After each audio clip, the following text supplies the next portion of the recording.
করে নিয়ে যায় বিয়ের 8-10 দিন আগে থেকে ভাই ওই পাড়ার বল্টুর বিয়ে ঠিক হচ্ছে 8-10 দিন ধরে খালি বক্স করে খালি টিক টিক টিক করে আমার মা টিক কাঁপে এর বিয়ে কার ওই পাড়ার বল্টু এ বিয়ে করে ভালো কথা করে তোকে বক্স কে বাজাবে এ ভাই বক্স বাজে বিয়ে করলে সব না গুণ কথা কর সারা পাড়ার মানুষ 14-15 দিন ঘুম হারাম গান বাজনা দিয়ে সমাজ শেষ গোলাম রব্বানি হুজুর দিলেই ওর পেটে গ্যাস আলগা হয় হুজুর মানে সেটা কবি কে করে আমি হুজুর কি হুজুর তুই জানিস না আমি ডিজিটাল দেশে কি হচ্ছে চোখি বন্ধ করে আছি বুঝি না তোমরা না গান করবে আর আমি হুজুর যদি কই গান শোনা হারাম গান বাজনা করো না এগুলো হারাম তখন ওদের বাজা যায় কথা কোন ঠিক না বেটা আজকে দেখেন না কত যুবক ভাই আমি তো ভালা লইয়া থাইকো অন্তরে না রাখিলে মুখে মুখে রাহিকো আছে না না কে রে ভাই তুই ভালো লয় কি হচ্ছে তোর কি হচ্ছে তুই খুলে কো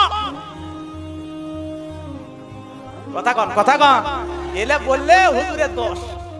মুই এখন কইছে আমি তো ভালো না কেন আল্লাহ তোকে এত সুন্দর করে বানাছে তুই খারাপ হলু কেন ভাই তো খারাপ কে বানাছে তুই আয় আমার কাছে কই আয় তো ভালো আমি বানাবো ঠিক না ভাই ঠিক এই সমাজে বাস্তবতার আলোকে এই কথাগুলো বললে কিছু মানুষের বেজে যায় কথা বলেন ঠিক না ভাই ঠিক আমরা অবশ্যই ভালো কথা কোন ঠিক না ভাই ঠিক আমরা সবাই ভালো মানুষ নামাজ পড়বো রাজি আছি তো এই তো ভালো মানুষ আমরা কিসের খারাপ আল্লাহ এত সুন্দর করে বানাইছে লাকাদ খালাকনাল ইনসানা ফি আহসানি তাকওয়িম আল্লাহ দিকে বলে বান্দারে তোরে সুন্দর করে বানাইছি এত সুন্দর করে আল্লাহ বানাইছে একটা মাইয়ার বেনে ছাকা খাইয়া একটা মাইয়া তোমারে ধোকা দিয়ে চলে গেছে আমি একটা এলাকায় শিক্ষকতা করতাম রে বাজান একটা যুবক দেখি হাতের ভিতরে কি সুন্দর লাভ আঁকাইছে লাভ জানেন তো ওরে লাভ আঁকাইছে ওর ভিতরে একটা তীরও ঢুকাইয়া দিয়েছে আমি এখন কইরা এ ছেলে এদিকে আয় কি হইছে তোর হাতত কি রে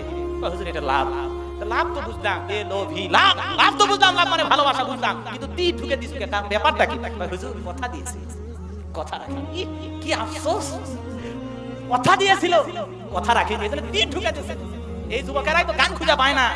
এরাই তো শিল্পী হয় ভাই ঘুম ভাঙায়া গেল গো মরার কুকিলে কেন যেই কুকিল মরে গেছে তাই কেমনে ঘুম ভাঙায় এই গান ভালো না খারাপ এ জোরে কর ঘুম ভাঙায়া গেছে বলে মরার কুকিল যে কুকিল মরে গেছে একটা মানুষ মরে যায় ছেলে পেলে আব্বা মরে গেছে বেটি এসে কাঁদে আব্বা নাই বউ কাঁদে ও সেলিমের বাপ তুমি কোনটি গেলে আমার তুই একটা মানুষ মরে গেছে তাই জীবনে উঠে কোনোদিন কথা কলো না একটা আওয়াজ দিল না বউ কাঁদে জোর কাঁদে আর কুকিল মরে যাওয়ার পরে ঘুম ভাঙা এতই কুকিলের দাম বেড়ে গেল খালি হাসেন না কথা সত্য না মিথ্যা হাই রে ভাই আজব কাহিনী আজব দে খালি গান বাজা দিয়া বলি প্রত্যেকটি যুবক কানের ভিতরে আছে না এক যুবক ধরলাম কি শুনিস হুজুর গজল শুনিস দে তো কানে কিসের গজল খালি ধুম ধারাক্কা গান বাজছে হিন্দি গান বাংলা হচ্ছে না ভাই পল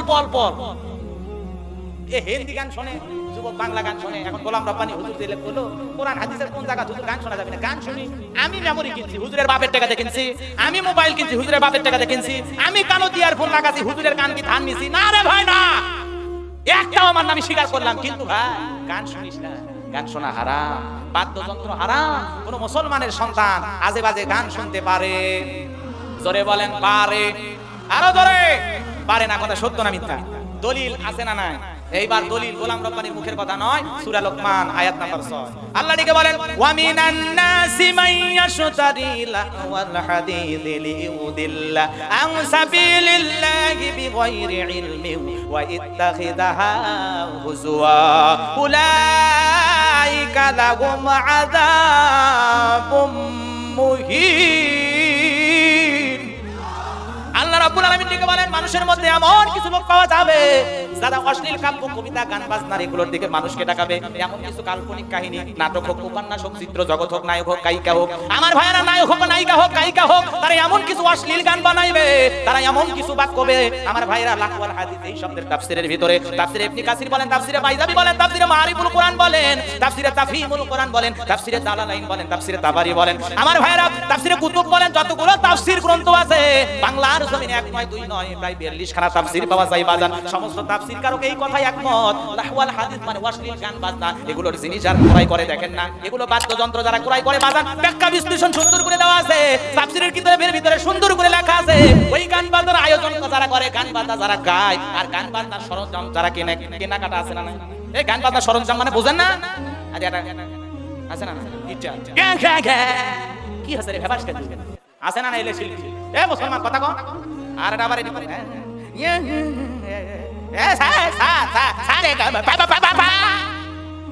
এরকম আছে না? না ধরে কও আর এক কলা আবার আছে বাউল বাউল হচ্ছে রে কথা কন বাস্তব কথা বললাম, একটাও অবাস্তব কথা নয়। এগুলো বাদ্যযন্ত্র, গিটার, হারমোনিয়াম, সরঞ্জাম, চুমকি ঝুমকি যা আছে সব হারাম হারাম। মুসলমানের সাথে এই গান বাজনা, কাব্য কবিতা, নাটক, গায়িকার সাথে কোনো সম্পর্ক থাকতে পারে না। আজকে গান বাজনা বেশি, যুবক কি চুলের কাটিং, হায় হায় চুলের কাটিং দিয়ে পিছনে লেখা রাখছে ইংরেজিতে আমি রে যুবক পিছনে আর লেখা কয় হুজুর বুঝবেন না, অ্যাঙ্গেলে মার দিছি মাথার উপর বুঝলাম না, কয় হুজুর বোঝেন না আর তে রুজি না ওয়াক্স আমি বুঝি না। নায়িকার নাম পিছনে লেখে ঘুরিস তুই মরিয়া দেখ রে তোর অবস্থা কেমনে ফেরেশতার 12টা বাজায়, ঠিক না ভাই? ঠিক ওয়াজ কি সামনে যাবে? কষ্ট হবে না ভাই? ডিজিটাল নারীদেরকে নিয়ে আলোচনা আছে, ডিজিটাল যুবকদেরকে নিয়ে আলোচনা আছে, মুরব্বী চাচাদেরকে নিয়ে আলোচনা আছে। যুগ উপযোগী একটা কথা আছে, ডায়লগ শুনে এই জায়গা বিস্ফোরণ করে যাবে, কথা বোঝেন না? সেই ওয়াজগুলো আমি করব, কারা কারা শুনবেন দুটো হাত টান টান করে তুলে দেখান, লিল্লাহি তাকবীর। এই হাতটা টান টান করে তুলে দেখান। গোরস্থানের দারোয়ান টাকার মালিক হয়ে গেল কিভাবে? ঘুষ খায়া। কি খায়া? ঘুষ।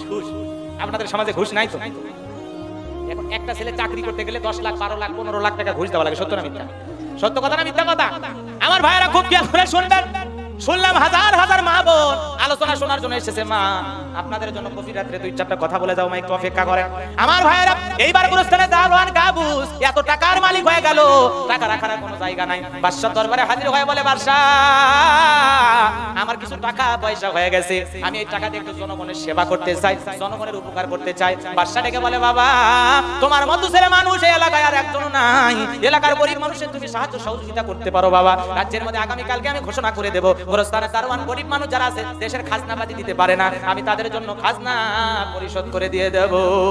আমার ভাইয়েরা পরের দিন সকালবেলা হাজার হাজার মানুষ বাদশার দরবারে হাজির হয়ে গেল। ওই গোরস্থানের দারোয়ান সবার খাজনা পরিশোধ করে দিল। ওই জনগণ যায় আর বলে, আহারে